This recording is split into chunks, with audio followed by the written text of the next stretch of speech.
Congratulations on completing the median exercise. As you can now hopefully see, calculating these summary statistics is not particularly hard. In this video, we are going to consider how to calculate another summary statistic, the variance.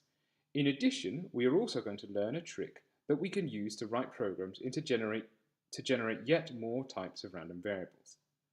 Before we get onto all that, however, let's first summarize everything that we have learnt about computing summary statistics so far. The code shown on this slide is a combination of everything that we have learnt by doing the last couple of exercises. This code starts by generating a list containing n random variables. We then compute the sample mean for these random variables, the median, and the 5th and 95th percentile of the sample. For the remainder of this video, we are going to be focused on the part of this code that calculates the sample mean. I want to show you first of all how we can compute the sample mean without using the sum function. To do this, we will have to write some more lines of code, which is generally to be avoided. It is useful in this case, however, because writing these additional lines of code will allow us to do more. Here then is a longer version of the code to calculate the sample mean. As you can see, what we are doing here is running over the whole list of samples that we generated by using a for loop.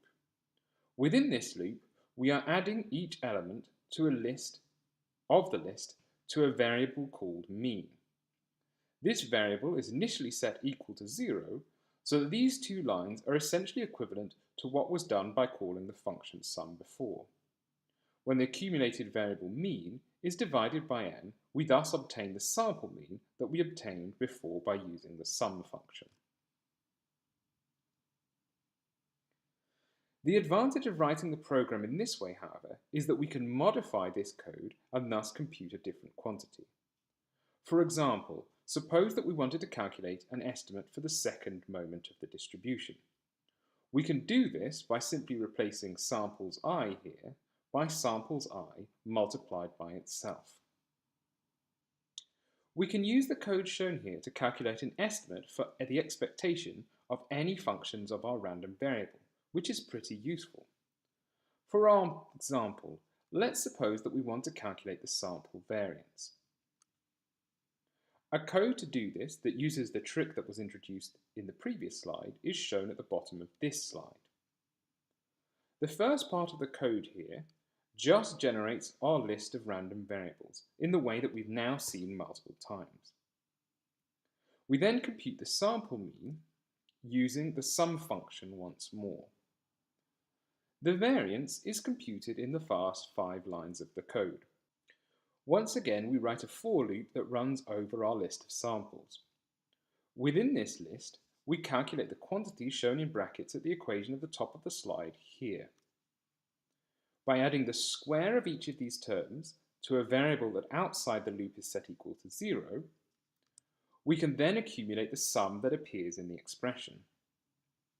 We can thus easily compute the variance in the final line of the code.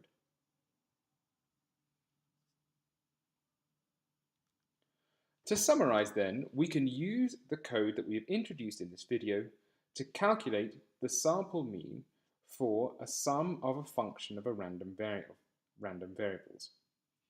What we'd be computing is given by the expression at the top of this slide, and the way that our code would compute these quantities is explained in the code at the bottom.